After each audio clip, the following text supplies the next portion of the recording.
మన VVIT university absolute discipline, absolute education.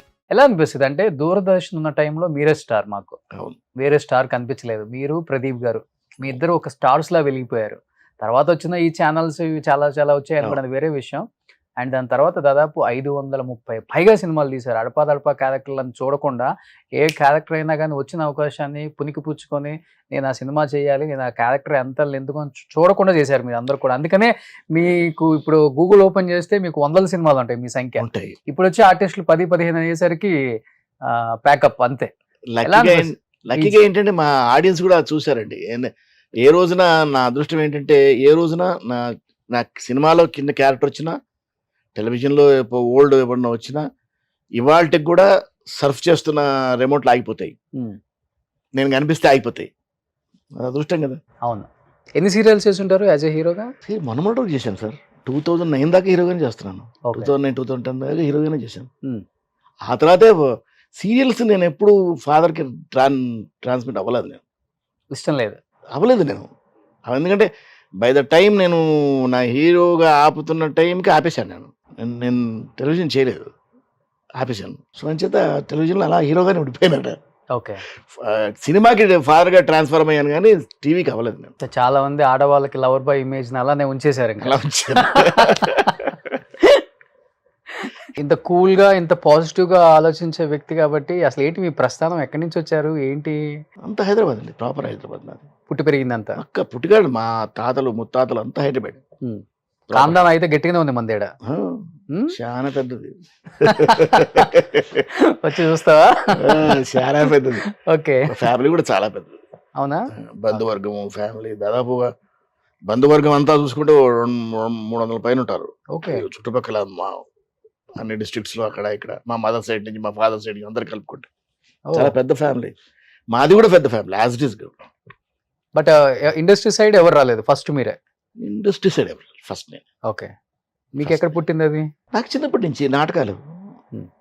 ఆ నాటకాలు ఎక్కడి నుంచి పుట్టాయంటే బహుశా మా నాన్నగారు చిన్నప్పుడు ఎప్పుడో చేసేవారట, తెలీదు. ఆయన అప్పుడెప్పుడో చిన్నప్పుడు చేసి వదిలేశారు ఆయన. మరి నాకు ఎక్కడ పుట్టిందో తెలీదు. ఎక్కడో పూర్వజన్మ వాసన ఎక్కడో ఉంటుంది కదా. నేను స్కూల్లో ఇప్పుడు స్టార్ట్ అయింది నాకు. ఇంకెందుకులే వదిలేయటం అని కంటిన్యూ చేశారు. అలా కంటిన్యూ చేసుకుని వెళ్ళిపోయాను. ఎప్పుడూ ఆగలేదు. నేను మొదలెట్టిన రోజు నుంచి ఇవాళ వరకు ఎప్పుడూ ఆపలేదు.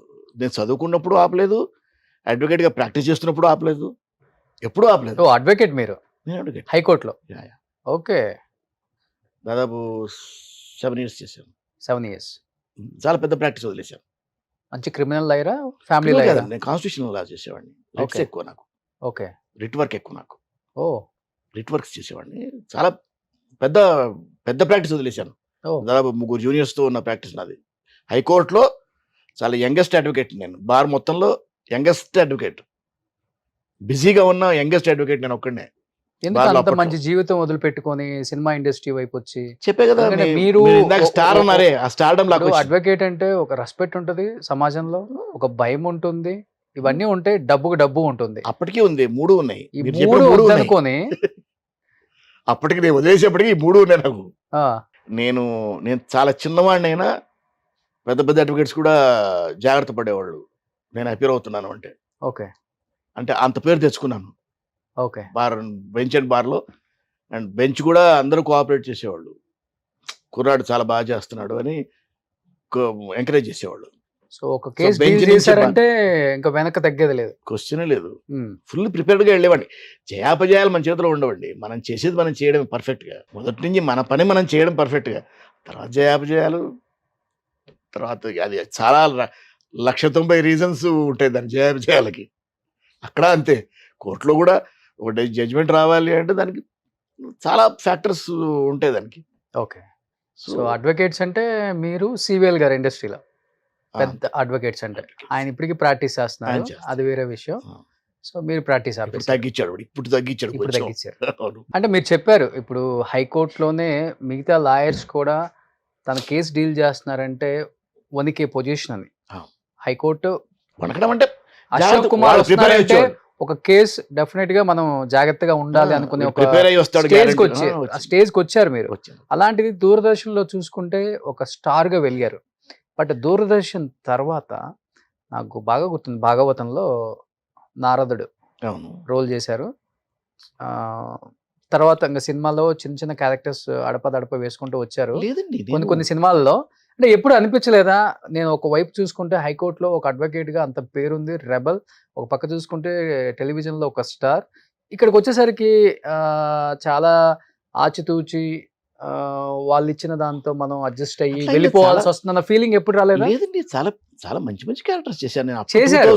చేశారు. 2000 వరకు 2000 దగ్గర నుంచే డిస్టర్బ్ అయింది నాకు కొంచెం. ఉమ్, అంతవరకు చాలా మంచి మంచి క్యారెక్టర్స్ చేశాను.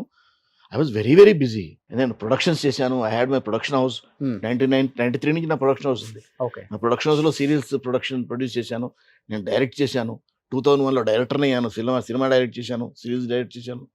So it was a very busy journey, tight journey okay. నాకు. అందులో వరుసగా 93 నుంచి వరుస నందులు తీసుకుంటూ వెళ్ళిపోయాను. బెస్ట్ యాక్టర్గా, బెస్ట్ ప్రొడక్షన్స్ చాలా నందులు స్టేట్ అవార్డ్స్ వచ్చినాయి. I worked in Hindi, I worked in different languages. పెద్ద పెద్ద డైరెక్టర్స్ దగ్గర వర్క్ చేశాను. Hmm. So it was a great experience. నేను అంటే ఎప్పుడు రిగ్రెట్ ఛాన్స్ లేదు. 2000 తర్వాత కొంచెం రిగ్రెట్ 2000 నుంచి అంటే 2000లో నాకు చిన్న గ్యాప్ వచ్చింది. ఆ గ్యాప్ తర్వాత డిస్టర్బ్ అయింది. మళ్ళీ 2007 నుంచి మళ్ళీ ఒక ఉధృతంగా అందుకుని దాదాపు 2011 దాకా కొట్టాను. Hmm. అసలు ఒక నిమిషం కూడా గ్యాప్ లేకుండా రన్ అయింది. ఇప్పుడు అంత ఎస్వి ఛానల్ అందుకున్నప్పుడు రాఘవేంద్రరావు గారి సీరియల్ హీరోగా స్టార్ట్ చేసి మళ్ళీ 2010 కొట్టాను. ఓకే. అక్కడ ఆపాను. టెలివిజన్ ఆపేసి సినిమాకి షిఫ్ట్ అయిపోయాను. టెలివిజన్ నుంచి సినిమాలకు షిఫ్ట్ అయిన తర్వాత చేంజింగ్ అనిపించింది.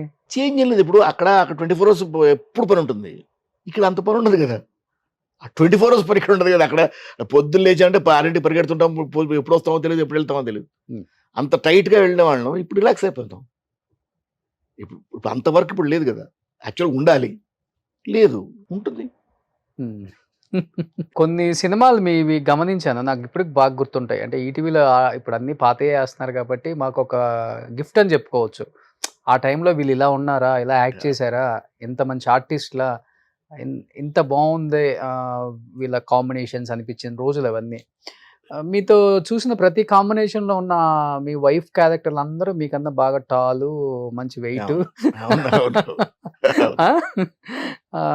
సూత్రధారులో మన కేఆర్ విజయ్ గారు, తులసి గారు, మంచి మీ పక్కన మంచి గెట్టోళ్ళు ఉంటారు.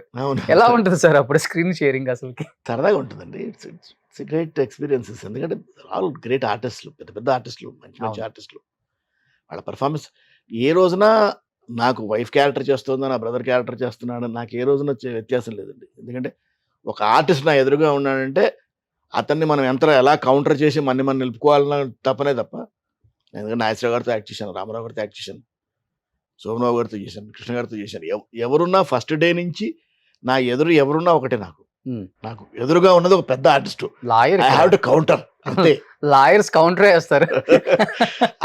ఆ వాళ్ళని మనం తట్టుకొని నిలబడాలి. మనం ఎలా నిలబడాలి, మనం ఎలా నిలబెట్టుకోవాలో తప్పనే తప్ప అసలు ఇంకో ఆలోచనే ఉండదు నాకు సెట్ మీద. అప్పటి వరకు మన రమ్యకృష్ణ గారు చెప్పాలంటే కొంచెం వ్యాంప్ క్యారెక్టర్స్ చేశారని చెప్పుకోవచ్చు, సూత్రధారుల వరకు కూడా. ఒక్కసారిగా ఈ సినిమాలో ఇలా చూసేసరికి చాలా మందికి, ఇండస్ట్రీ వాళ్ళకే భయం వేసింది. ఇలాంటి ఒక క్యారెక్టర్ ఏమంతో ఏపిస్తున్నారు, సినిమా ఎంతవరకు సక్సెస్ అవుతుంది, ఆడియన్స్ రిసీవ్ చేసుకుంటారా లేదా. మీరు ఆ సినిమాలో చేశారు కాబట్టి మీ ఫీలింగ్ ఏంటి అప్పుడు వచ్చిన కామెంట్స్ మీద? అసలుకి లేదు, చాలా కామెంట్స్ వచ్చాయండి. ఆయన్ని కూడా అడిగారు ఎందుకు ఎలా తీసుకున్నారు అంటే, అదే అన్నాడు ఆయన, ఆ అమ్మాయి ఆర్టిస్ట్ కూడా వ్యాంపు చేస్తారు, నెగిటివ్ చేస్తారు, పాజిటివ్ చేస్తారు, మదర్ చేస్తారు, వైఫ్ చేస్తారు, దాంట్లో తప్పే ఉంది అన్నాడు ఆయన. ఇంతకు చేసింది అంటే ఆవిడకి అవకాశం రాలేదు, ఇప్పుడు అవకాశం వచ్చింది, ఇప్పుడు చూడండి ఈ సినిమా చూడండి అన్నాడు. మరి సినిమా చూశారు కదా, చూసి అసలు ఆవిడ అమ్మాయి షేపే మారిపోయింది. అవును. And she's a great artist, అందులో అనుమానమే లేదు.